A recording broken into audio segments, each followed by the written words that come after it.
What's going on, everybody?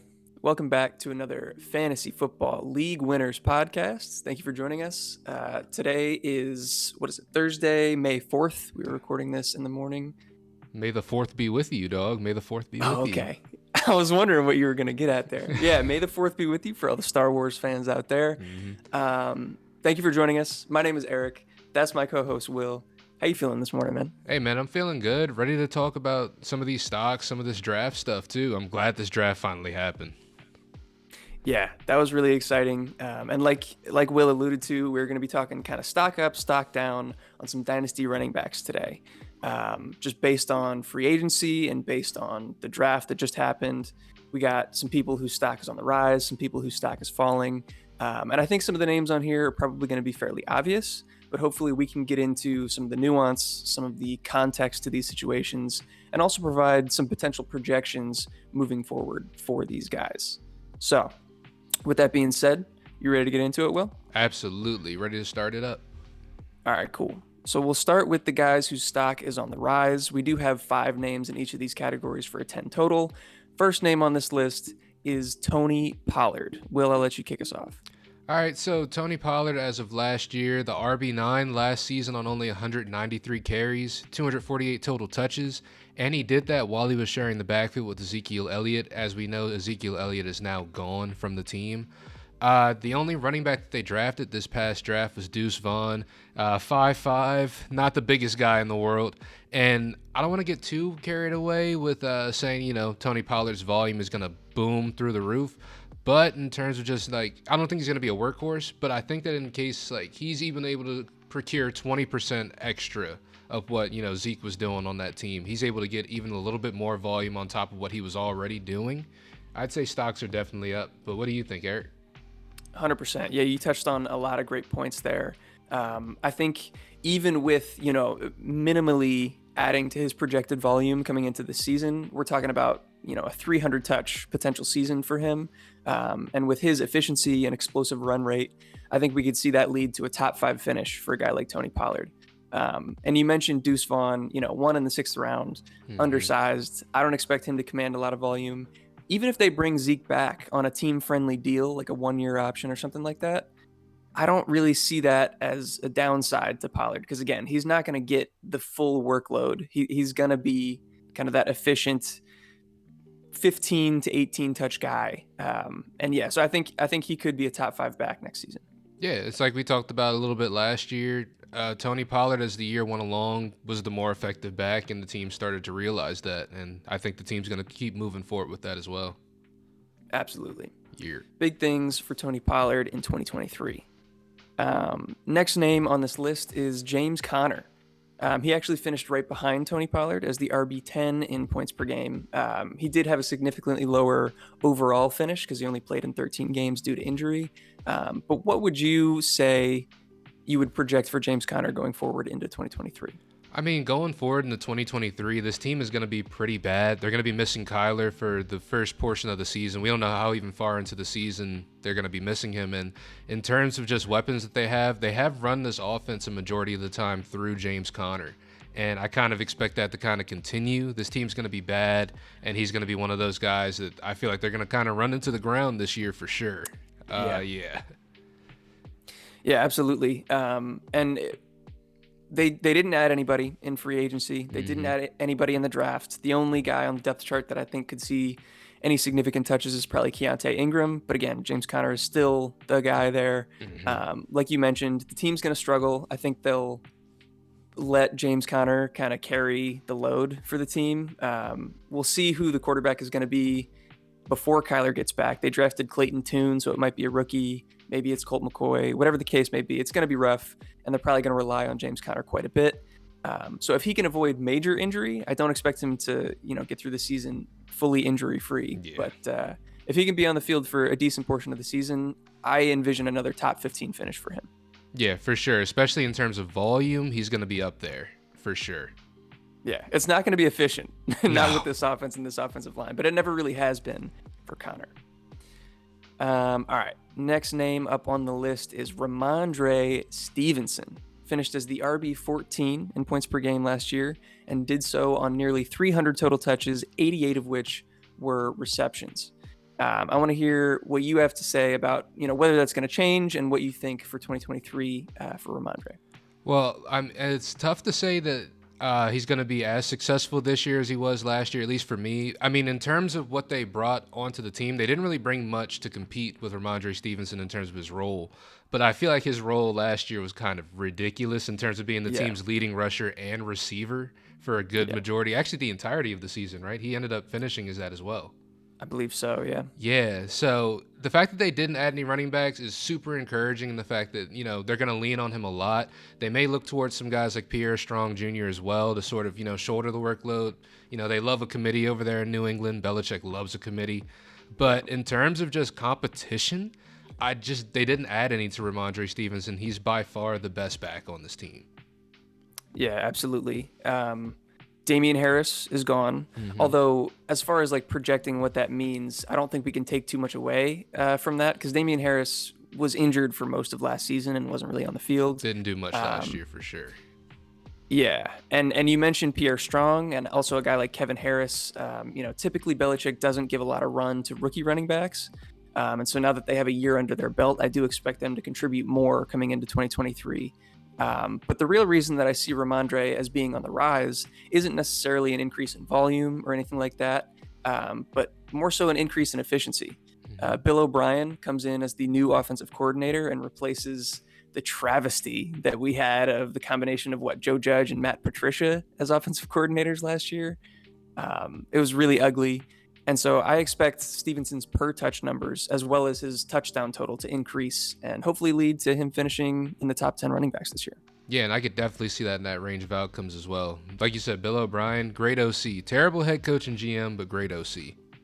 For sure. For sure. All right. The fourth running back on the list, we have Rachaad White. They did bring in Sean Tucker as an undrafted free agent. But they didn't really do too much else to the running back room. What do you see for Rachaad White coming into the season? Yeah, I do see them leaning on him quite a bit. I believe right now that running back room is Rachaad White, Sean Tucker, and Chase Edmonds is there now too. And I just don't see a whole lot of competition outside of Sean Tucker. He could eat into some volume a little bit, but at the very most, I could see this being at least 60% Rachaad White's backfield, just off of the fact that familiarity with the team. He has produced in the past, maybe not super efficiently, but they're hoping that can increase. But at the same time, I don't think this team is going to be all that great as well. So in terms of them just throwing people back there, I don't think they're going to do that all too much. They're probably going to lean on the people they do have, and Rachaad White is one of those people. Yeah, for sure.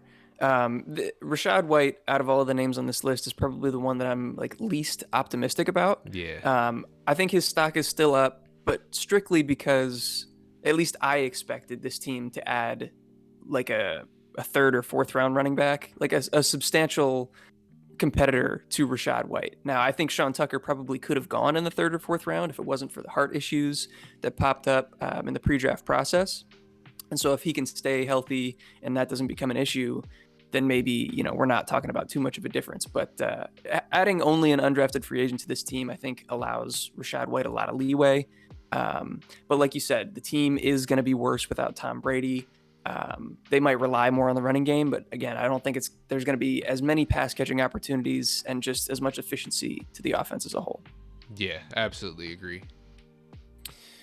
All right, and we'll get into the last name on the list, Isaiah Pacheco of the Kansas City Chiefs. I'll let you jump in right away with this one. Yeah, this is one of the more fun ones because I always feel like there's always a running back that sort of takes off towards the end of the season. And people like to look towards that first part of the season to say maybe he's not going to be that great. But for Isaiah Pacheco, things shouldn't really change too much in his role going from the back half of last season into this season, saying that his role should still be there and it should be exactly the same. They brought back Jerick McKinnon. They re-signed him, but similarly, it should be the same running back room as they had last year. The only person that's really catching the short end of the stick is Clyde Edwards-Helaire, which he probably should at this point. But yeah, they didn't add any running backs in this draft. Isaiah Pacheco is still back there alone in terms of that sole. I feel like he's the primary down, early down runner for that team. And Jerick McKinnon sort of fills that pass catching role. So nothing's really changed for me. What do you think? Yeah, I agree with you. I think they did add Deneric Prince as an undrafted free agent, but I don't expect him to shake too many things up. Like you said, it should be fairly similar. And like you alluded to, over the full season, Isaiah Pacheco finished as the RB 46 in points per game, scoring 7.6 points per game. But starting in week 10, when they started to really use him and increase his role on the offense, he averaged 11.1 points per game, which would have been good for a back end RB2 finish. So if we're just projecting based off of that volume, not the full season, that's about what I would expect coming into 2023 as well. Yeah, I think that's perfectly fair, especially in that offense as well. I think he really carved out a role, and they're going to ride him going forward until maybe somebody else comes along. But for the time being, it's the Pacheco show. For sure. Yep. And then just a couple guys for honorable mention that we won't go into as much depth. Dameon Pierce also avoided the Texans adding any running back competition to that room. They do bring in CJ Stroud, so hopefully a little uptick in efficiency. And then also the Bills running backs, Damian Harris and James Cook. No drafted running backs, nothing added in free agency, so they got that backfield all to themselves. Yep, absolutely agree. All right. And before we get to some of the running backs whose stock is falling, we want to talk about some of our sponsorships. So, Will, I'll kick it off to you. Absolutely. So first and foremost, this is a Fantasy Football League Winners website. Make sure you guys check out the website. Check out some of the writers that we have that are working with us as well as a part of this partnership. We got a lot of great fantasy football creators and content creators out there making articles, stuff like that for you guys to digest. So make sure you check out the website and the link down in the description below.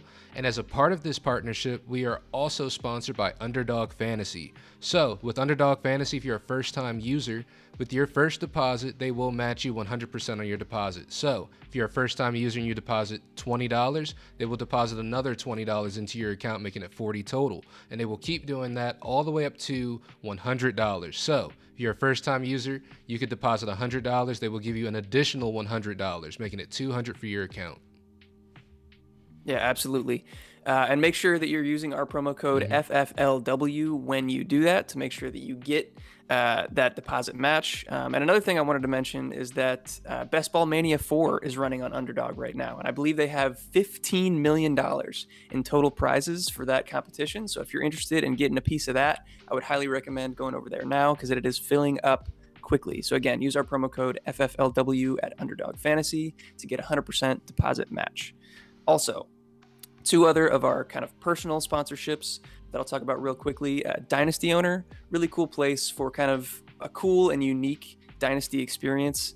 So if you check the link in the description, you can go to dynastyowner.com and use our promo code BALLBUSTERS for 20% off when you sign up over there. We would highly appreciate it if you did that. And then also Do Numbers. I'm wearing Do Numbers gear right now. It's our boy Zay's apparel brand. So you can get merch, apparel, hoodies, t-shirts, all sorts of cool stuff over there. Again, link is down in the description at snacks.online, and you can use our promo code FFBallbusters15 for 15% off at checkout. So thank you for listening. Hopefully you guys check out the links in the description below and help us out. Absolutely. All right, on to the rest of the video. Again, guys, that stock is falling as we speak. The first guy on this list is Kenneth Walker of the Seattle Seahawks. Bit of a shocking draft from Pete Carroll and the Seahawks here, but I'll let you get into it first. If there's one thing you can count on Pete Carroll doing, it's always the thing that makes the least sense. And them picking Zach Charbonnet is one of those decisions. I guess from a football standpoint, though, it makes absolute sense. The Seahawks love running the ball. These guys fill similar roles, but also Zach Charbonnet, kind of the more all-around back. Kenneth Walker, the more explosive, better early downs back, in my opinion. But both able to catch the ball. Kenneth Walker proved that a little bit last year. But, yeah, this is just one of those situations where they're going to really cannibalize themselves in their own roles and just their own ceilings. Just really put a cap on it. Similar draft capital as well. It's just not great all around. Yeah, absolutely. You mentioned it. Kenneth Walker, I think, is probably the more explosive back. I think he's going to provide more big plays than you'd see out of Charbonnet. I think Charbonnet is probably better with his down-to-down consistency, his success rate. I think he's going to be a more consistent runner. And I think he's probably the better pass catcher at this point. Like Walker did flash that a little bit last year. But I think he probably supplants him as the pass catching back in this offense. And second round capital for Charbonnet, like this is just a straight up split is what I see happening. Yeah, it looks almost 50-50 to be honest. Yeah, Kenneth Walker, I believe on Keep Trade Cut was the RB4 prior to the draft, and I don't have it up in front of me right now, but the last I checked, he was the RB8. Yeesh. I think he should probably fall further than that. As much as I like the talent, just the situation with running backs and like you need them to produce early in that rookie contract, and now that they have two young stud running backs, it's not going to be the case. So I'm pretty worried about Kenneth Walker and his value going forward. No, I absolutely agree. It's like you said, it's just the ceiling is not there where it used to be whatsoever. These guys, it's going to be almost a 50-50 split. Both very talented running backs as well. It's not even like they brought in a guy who's not as good as Kenneth Walker. Like they brought in a guy who's just equally as good. So from a football standpoint, it's great. From a fantasy standpoint, not great at all. Yeah, totally agree. All right, we'll move on to the second guy on this list, who I'm not quite as pessimistic about as Kenneth Walker. That was a pretty big gut punch, but Travis Etienne is the guy that I'm talking about. They bring in Tank Bigsby in the third round, so a little bit later investment, and not quite the same skill set match that we saw with Charbonnet and Walker. So why don't you get into that a little bit? Absolutely, because I've seen a lot of talk about this one on Twitter, and a lot of people can't really figure out what their take on it. But my take on it right here is that Travis Etienne, he was a first-round pick. They did put a tremendous amount of capital into him. Yep. But in terms of, they didn't draft Tank Bigsby in the third round to not use him. You know what I mean? So at the end of the day, he's going to be on the field. He may not eat into Travis Etienne's workload in terms of making it a 50-50 split, but I think he is going to take a pretty large chunk of that because as a downhill runner and stuff of that nature, I feel like Tank Bigsby is at least as good or maybe even better than Travis Etienne, but Travis Etienne is the more explosive, dynamic player when it comes to being a receiver. So when it comes to who's going to be on the field more, I think it will still be Travis Etienne, but I do think Tank Bigsby is going to eat into this workload quite a bit. Yeah, I think I agree with you for the most part. We just talked about Kenneth Walker. I think Walker probably needs more volume in order to produce at a high level because again it's not going to be necessarily as efficient from down to down, but you need those explosive plays, and I guess Travis Etienne is kind of similar where he's going to get the edge, he's going to be explosive, big plays, but I think he can do that more efficiently and on fewer touches, similar to what we thought about DeAndre Swift or what we hoped for DeAndre Swift or maybe what we project now for like Jahmyr Gibbs. So I don't think it's a terrible thing that his workload is going to decrease slightly. But I do think that Bigsby being the bigger back could take away goal line work, which is going to be huge for Etienne. If he loses his touchdown upside, I think that takes away a lot from his ceiling. And I wasn't super convinced with his pass catching ability last season. They didn't use him as much as I had hoped, as I had anticipated. And just from a film perspective, like he didn't look super confident catching the football. I don't want to project too much into that, but I do see a downtick for Etienne. Maybe not a huge one, but a significant downtick. Yeah, I mean, I could definitely see that for sure. Yeah. All right, on to the third running back on the list. This one I think is the most obvious, the most clear. It's Tyler Algier of the Atlanta Falcons. They bring in Bijan Robinson with the 8th overall. What do you got for us? Who? Boy. It's pretty much like he's not even there anymore. He might touch the ball. He might touch the ball a couple times a game. He might get 5 touches. Whenever Bijan does not want to be in the game or he's too tired, he wants a drink of water, Tyler Algier will be out there. But from a fantasy perspective, this absolutely killed his stock, in my opinion. I think it's pretty much gone. He's going to end up getting some work, but he's not going to get the valuable work. You're going to give that to the better guy in the offense. I'm sorry. 100%. Yeah, Algier's basically dead from a fantasy perspective at this point. Like, I think that he has a role to play for the Falcons because I don't think Atlanta is going to want to run Bijan into the ground immediately.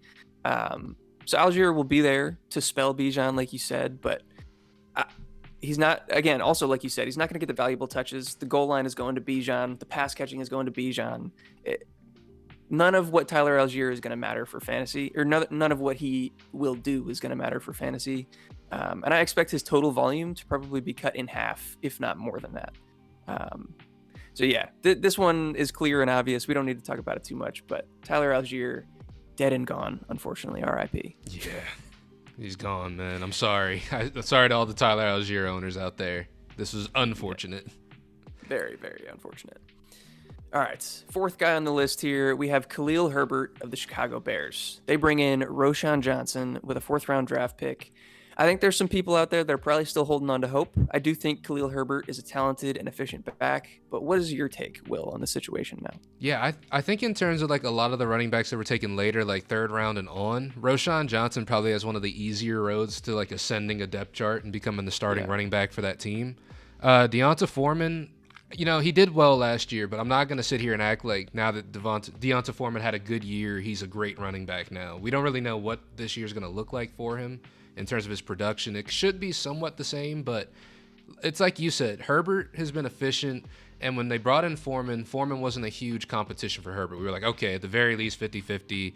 They're two very similar styles of running back, but, you know, Herbert's been more efficient throughout the entirety of his career. But Roshan Johnson entering into this offense throws a huge monkey wrench into that because he's another guy who fills out a similar role, who's also younger, who the actual staff and coaching staff brought in themselves. So it's a little bit tough for me to say they're going to keep valuing Khalil Herbert as highly when you have these three guys, and you've still got Justin Fields who's going to eat up a large amount of rushing work as well. So that's a lot of mouths to feed. Yeah, absolutely. And like you alluded to, I do think Roshan walks in and is immediately the most talented and well-rounded back in the backfield. I love Khalil Herbert. I have him on a few Dynasty rosters. Like you said, he was much more efficient than Deonta Foreman last year, and I'll give Deonta Foreman credit. He was good, but with that move alone, I wasn't too concerned about Khalil Herbert's workload. But yeah, Roshan, he's better, he's bigger, he's faster. He's got more of a pass-catching kind of repertoire to his game. I think all of these backs can be efficient. Justin Fields and hopefully the improved offensive line is going to lead to efficiency, but the volume is not going to be there for Herbert. So big stock down, in my opinion, here. Absolutely agree. All right. And on to the last name of the list, a guy that I mentioned when we were talking about Travis Etienne. That's DeAndre Swift. The draft was not kind to DeAndre. Jahmyr Gibbs gets drafted 12th overall by the Lions. And the very next day, he gets traded to the Eagles. Now, I do think there's some kind of controversy in the fantasy community as to what that move means for DeAndre Swift going forward, whether that's a positive, a negative, a neutral, whatever. But let's dive into it. I want to hear your thoughts. Yeah, this is one right here where Jahmyr Gibbs got drafted, and we immediately all said, oh, man, there goes DeAndre Swift. He's absolutely gone. Jahmyr Gibbs is a way better pass catcher than DeAndre Swift, and that was DeAndre Swift's pretty much role in this offense as the pass catching back. But him getting traded to the Eagles, a lot of people were excited about that because they were like, okay, ceiling's right back up. He's on a great team, but he's still the pass catching back in that offense. Like, it's still going to be Rashad Penny, probably going to be the early down grinder out there. DeAndre Swift, sort of the change of pace pass catching back, but that doesn't really mean much in this Eagles offense where Jalen Hurts runs a good amount of the time where another quarterback would check down to a running back because he does have those capabilities. So it's weird to say because he's on a quote-unquote better team now, but it's not a better team for him. He's essentially a souped-up Kenneth Gainwell to me, and Kenneth Gainwell did not do much in this offense last year. Yeah, I couldn't agree more with you. Part of me was hoping, like coming into this year, the Swift being on the last year of his deal, the Lions wouldn't limit his touches as much. They could give him more volume, and if he stayed healthy, performed well, maybe they give him an extension. If they gave him more volume and he got hurt or didn't perform as well, then he's cut, and that's the end of it. But instead, they draft Gibbs, trade Swift to the Eagles, and good offensive line, but not necessarily better than the Lions. Lions also have a top 5, if not, top 2 offensive line in the league. So I don't think that's necessarily an upgrade. He's not going to get an increased workload. Like you said, Rashad Penny is there, and I think he's a really efficient back. He's a bigger back. He's going to get that early down workload. Mm-hmm. And then again, also, like you said, Hurts isn't going to check down to the running backs that much. And it's also going to limit the touchdown upside because Hurts is used so much in the red zone and by the goal line. So I think efficiency is going to be the name of the game for these running backs, but workload is going to be low, and touchdown numbers I think are going to be low as well. Yeah, as long as the the quarterback sneak push is allowed in the league, they are not going to stop running that play. Jalen Hurts is scoring every goal line touchdown. I'm sorry. Even if they get rid of it, I think they're still going to run that thing. Not the push, but I think they're still going to give him plenty of goal line opportunities. So we'll have to see what happens with that, but that doesn't change my projection too much. Absolutely agree. And then we do have a few honorable mention names. Again, we won't go in depth here, but Jamal Williams, he is now with the Saints, but they draft Kendre Miller in the 3rd round, who I think is just better at everything than Jamal Williams. They fill a similar role, but he's a younger, more talented guy at this point in their careers. Raheem Mostert for the Miami Dolphins. Again, very similar thing with Devin Achane being drafted in the 3rd round. Basically, the younger version of him. Raheem Mostert was my Devin Achane comp coming into draft season. So I think that's stock down for him as well. And then kind of an underrated one that I haven't seen as many people talk about is Brian Robinson of the Commanders. They bring in Chris Rodriguez out of Kentucky in the 6th round. Not a huge draft capital investment, but I think very similar style running backs that could eat into each other's workload. Yeah, absolutely agree, especially with the Devin Achane one. A lot of people have brought up like size concerns because he is a smaller guy. I don't really think that matters in this offense. They're going to use him until he gets hurt, to be honest with you. So, yeah, as long as he's filling that role, Mike McDaniel's not afraid to keep using the player. Yeah, and Miami was the perfect fit for him. Mm-hmm. Also worth mentioning, Mostert did put on a little bit of weight. He's now, I think, just over 200 pounds, maybe 205. Mm-hmm. But when he got drafted, I think he was like a 190-pound guy, right around where Devin Achane is. Yeah, he was now. a smaller guy for sure. Yeah. All right. So that will round out our list of stock ups and stock downs for Dynasty running backs. Hope you guys enjoyed. Again, we mentioned all of our sponsorships and partnerships and stuff like that. Go check the links in the description down below to see all of that information if you're interested. Also, it would be really cool if you guys could check out our personal channel as well. We are the Fantasy Football Busters, FF Ball Busters. Links to that will be down in the description if you'd like to subscribe over there and see more from us on our personal YouTube channel. And big thank you, as always, to the league winners for allowing us to partner with them and do videos for their channel. It's been a lot of fun so far. Go check out the link in the description for their website and all of the articles by the other awesome content creators over there. Will, you got anything else left for the people? Just guys, make sure you do all that great YouTube stuff. Hit that subscribe button, hit that notification bell. That way you guys can be updated every single time that the Fantasy League winners upload a video. Also, make sure you guys hit that like button. It's absolutely free and it's the best way to support and get our work out there. And drop a comment below if you agree with any of our stocks up or stocks down, or if you have any other players that we didn't mention that you'd like to see, mentioned, or you wish we had mentioned. But other than that, if you guys made it this far in the video, as always, we love you, and we'll catch you in the next one. Peace. Peace.